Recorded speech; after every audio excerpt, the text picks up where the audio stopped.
Channel को subscribe जरूर करें फिनेंस रिलेटेड वीडियोस के लिए। हेलो फ्रेंड्स, मेरा नाम है अभिमन्यु और वेलकम करता हूं आप सबों का मेरे चैनल में। और फ्रेंड्स, आज जो टॉपिक हम लोग देखने वाले हैं उसका नाम है डेरिवेटिव प्रोडक्ट्स। थोड़ा सा कंफ्यूजिंग जरूर है ये चैप्टर समझने में, लेकिन बहुत अच्छे से समझाऊंगा ऐसा उम्मीद करता हूं और सबको समझ में आएगा। एक्चुअली क्या पढ़ रहे हैं ये सबको समझ में आएगा। तो अब देखिए, डेरिवेटिव प्रोडक्ट्स में सबसे पहले डेरिवेटिव को देख लीजिए, इसका लिटरल मीनिंग उठा के देख लीजिए डेरिवेटिव क्या होता है। तो लिटरल मीनिंग से तो यही पता चलता है कि जो अपनी वैल्यू दूसरे से डिराइव करती है, मतलब इसका कोई अपना खुद का वैल्यू नहीं है, डेरिवेटिव उसे कहते हैं।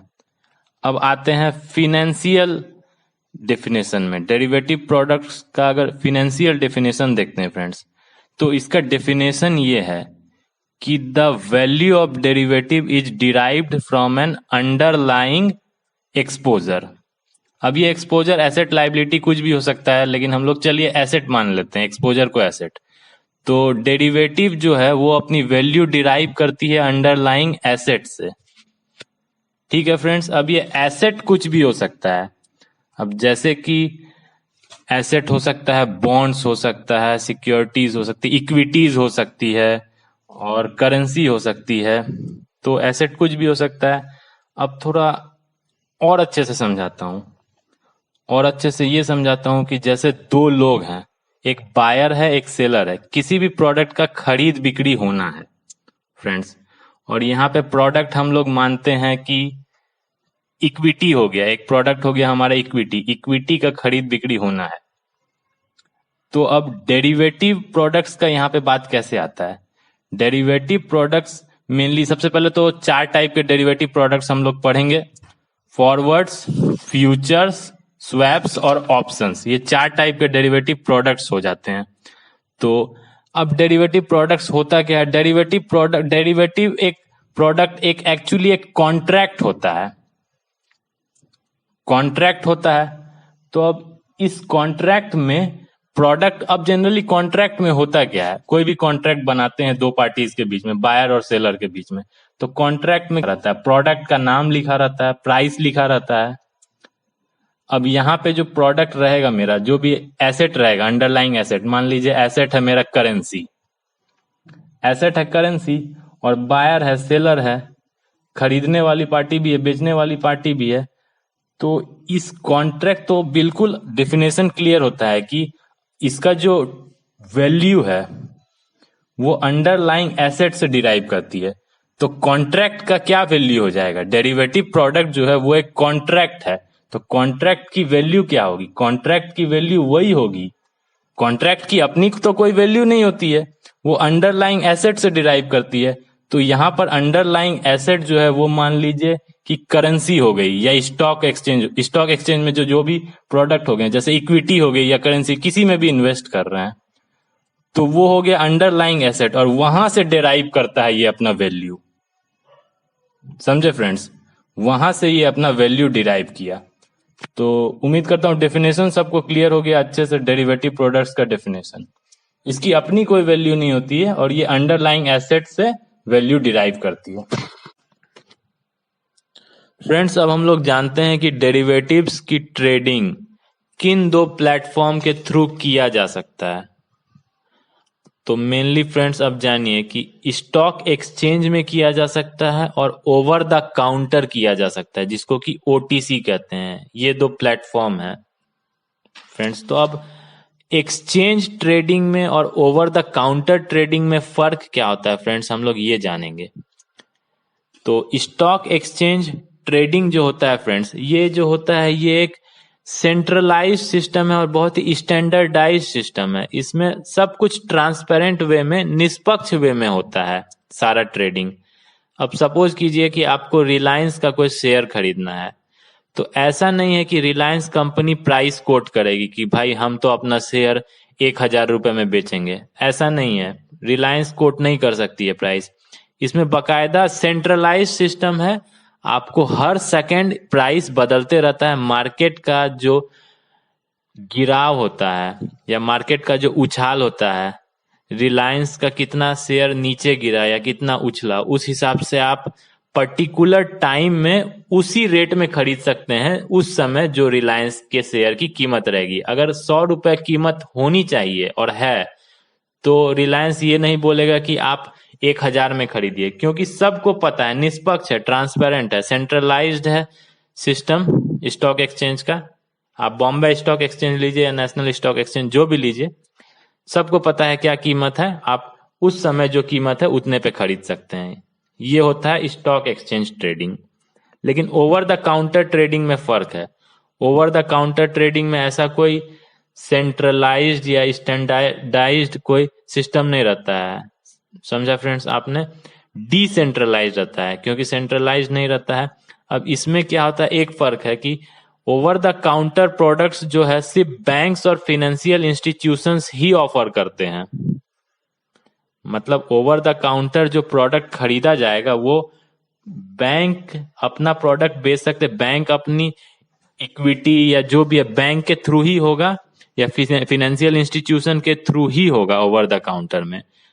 तो अब ये तो उतना निष्पक्ष नहीं रहता है, उतना ट्रांसपेरेंट नहीं रहता है जितना स्टॉक एक्सचेंज रहता है, क्योंकि इसमें जो प्राइस कोट किया जाता है फ्रेंड्स, वो बैंक के द्वारा कोट किया जाता है।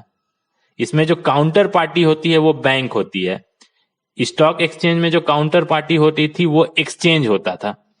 तो अब इसमें काउंटर पार्टी बैंक इसलिए है क्योंकि बैंक ही ऑफर करती है ये product. Derivative products over the counter trade में, ओटीसी ट्रेड में सिर्फ बैंक्स ऑफर करेगी।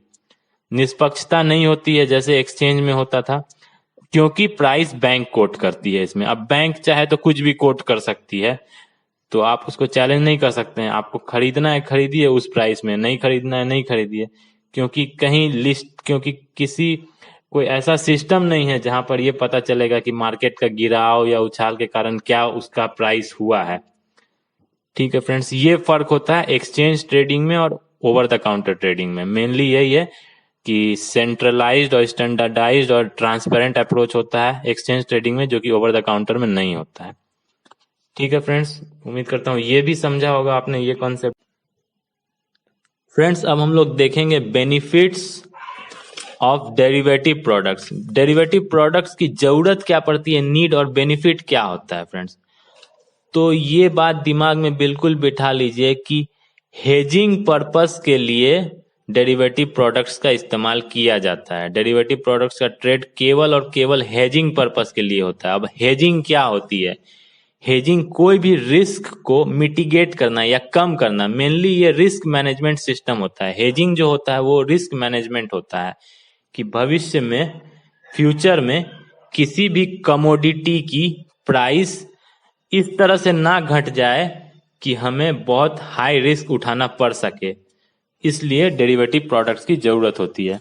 तो अब हम लोग एक एग्जाम्पल से समझेंगे। अब पहला डेरिवेटिव प्रोडक्ट्स, अगर फॉरवर्ड्स हम लोग देख लेते हैं।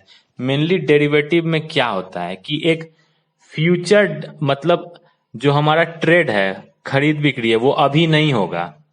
हम लोग फ्यूचर में एक डेट तय कर लेते हैं कि 1 महीने बाद या 2 महीने बाद एक पर्टिकुलर एसेट का खरीद बिक्री होगा, पर्टिकुलर एक्सपोजर का, मान लीजिए इक्विटी का खरीद बिक्री होना है।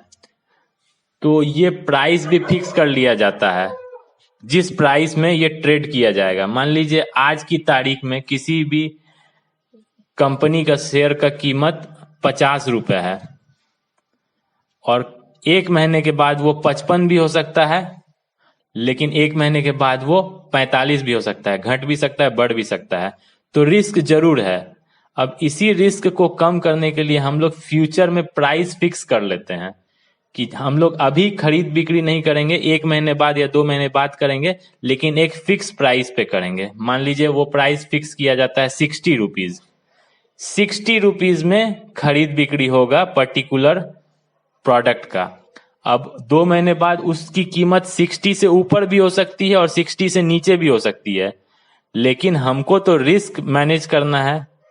रिस्क हमारा कुछ नहीं होना चाहिए, रिस्क मिटिगेट करना है, हमको हेजिंग पर्पस मेरा अचीव करना है। इसलिए हमने पहले से प्राइस फिक्स कर लिया, 2 महीने बाद 60 रुपीज में वो सेल हो जाएगा वो प्रोडक्ट। तो अब फ्रेंड्स देखिए, जहां भी रिस्क मैनेज किया जाता है, जहां पे रिस्क मैनेज किया जाता है, less risk less profit, more risk more profit. क्योंकि अब हमने 60 रुपए में खरीद लिया है, तो हो सकती है उसकी कीमत अब करंट के डेट में, जिस दिन हमने खरीदा है उस दिन उसकी कीमत 50 रुपए ही हो, मात्र 50 रुपए ही हो, और आपको 10 रुपए ज्यादा देकर के खरीदना पड़ गया है। हो सकता है, लेकिन आपका बिल्कुल हो सकता है, नुकसान भी हो सकता है, लेकिन हो सकता है ये भी हो कि उसकी पर्टिकुलर डे की कीमत 70 रुपए हो गई हो, और आपने तो पहले से 60 रुपए कीमत तय कर लिया था 2 महीने पहले ही, तो आपको उसी 60 रुपए के रेट में मिल रहा है वो पर्टिकुलर शेयर। तो आपने यहाँ पर रिस्क मैनेज किया फ्रेंड्स। ठीक है फ्रेंड्स, ये कंसेप्ट भी समझ में आया होगा। फ्रेंड्स अब हम लोग टाइप्स ऑफ डेरिवेटिव्स देखेंगे। फ्रेंड्स तो मेनली 4 टाइप के डेरिवेटिव्स होते हैं, फॉरवर्ड्स, फ्यूचर्स, ऑप्शंस और स्वैप्स। और फ्रेंड्स इस वीडियो में हम लोग केवल फॉरवर्ड्स और फ्यूचर्स को देखेंगे, और अपने अगले वीडियो में ऑप्शंस और स्वैप्स को देखेंगे। तो सबसे पहला प्रोडक्ट हम लोग देखते हैं, वो है फॉरवर्ड कॉन्ट्रैक्ट। अब फ्रेंड्स फॉरवर्ड कॉन्ट्रैक्ट में केवल फॉरेन करेंसी का ट्रेड किया जाता है। अब फॉरेन करेंसी का ट्रेड किसके साथ किया जाता है? केवल एक बैंक के साथ किया जा सकता है।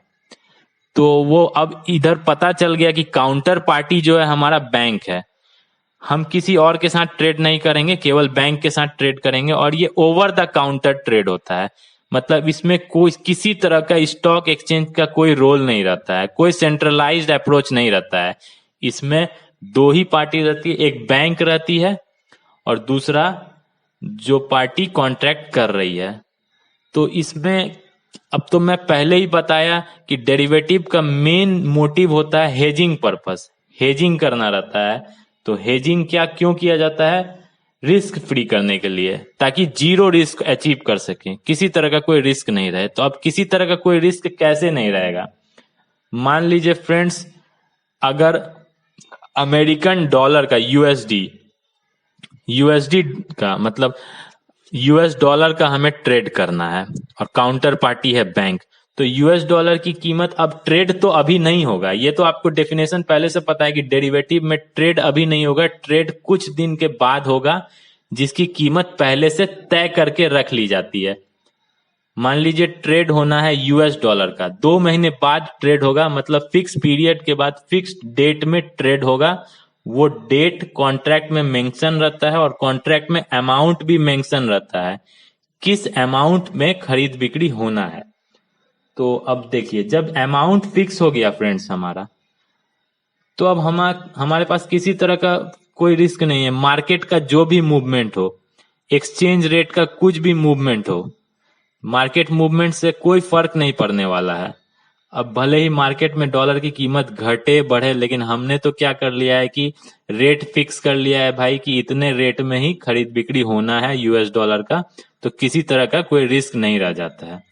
तो यही होता है फॉरवर्ड कॉन्ट्रैक्ट में, 2 महीने बाद या 3 महीने बाद जब भी एक फ्यूचर डेट में एक फ्यूचर प्राइस फिक्स कर ली जाती है, इस डेट में करेंसी की डिलीवरी होगी, और काउंटर पार्टी जो है वो बैंक रहती है, और ओवर द काउंटर किया जाता है। किसी भी तरह के स्टॉक एक्सचेंज के थ्रू ये ट्रेड नहीं किया जाता है फ्रेंड्स।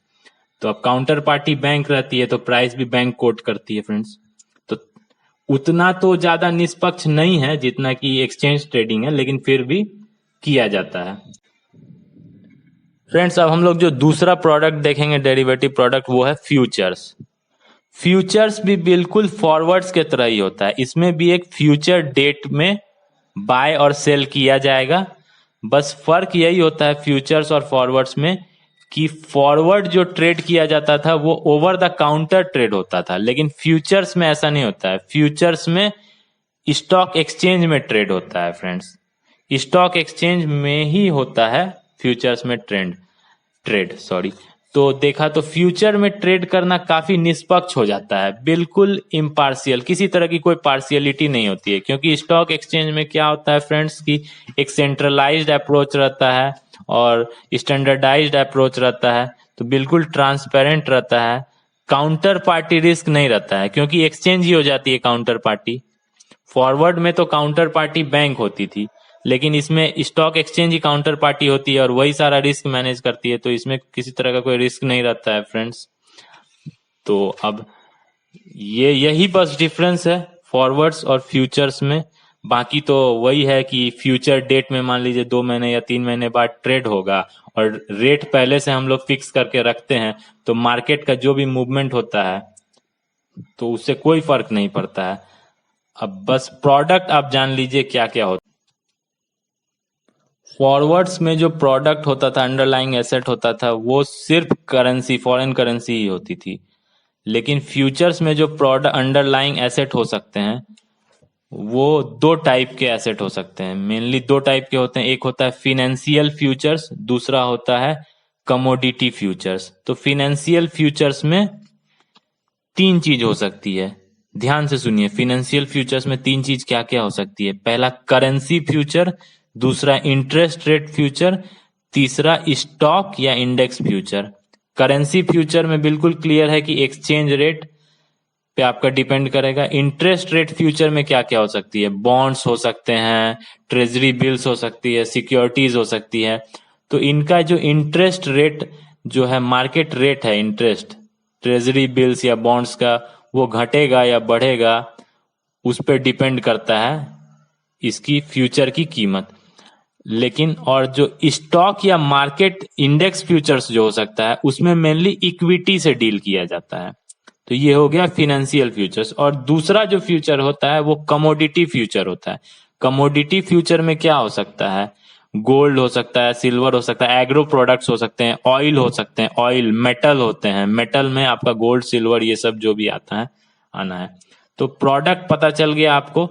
फॉरवर्ड्स में केवल करेंसी होती थी, लेकिन फ्यूचर्स में आपके इतने सारे प्रोडक्ट्स हो सकते हैं। फिनेंशियल फ्यूचर्स भी हो सकते हैं और कमोडिटी फ्यूचर्स भी हो सकते हैं। अब एक और पॉइंट ऑफ डिफरेंस जो होता है फ्रेंड्स, वो होता है कि फॉरवर्ड फ्यूचर में जो ट्रेड होता था वो ओवर द काउंटर होता था, लेकिन फ्यूचर में, फॉरवर्ड प्रोडक्ट में केवल ओवर द काउंटर होता था, लेकिन फ्यूचर प्रोडक्ट में जो ट्रेड होता है केवल और केवल स्टॉक एक्सचेंज या किसी भी टाइप का एक्सचेंज में। अगर करेंसी का केस है तो करेंसी एक्सचेंज में ट्रेड होगा, अदरवाइज स्टॉक एक्सचेंज में ट्रेड होगा। तो फ्यूचर्स के केस में ये ज्यादा निष्पक्ष होता है, ज्यादा ट्रांसपेरेंट होता है, क्योंकि ये एक एक्सचेंज में ट्रेड किया जाता है, काउंटर पार्टी एक्सचेंज रहती है, काफी निष्पक्ष रहता है। तो फ्यूचर और फॉरवर्ड में 2 पॉइंट ऑफ डिफरेंस देख लिया हमने।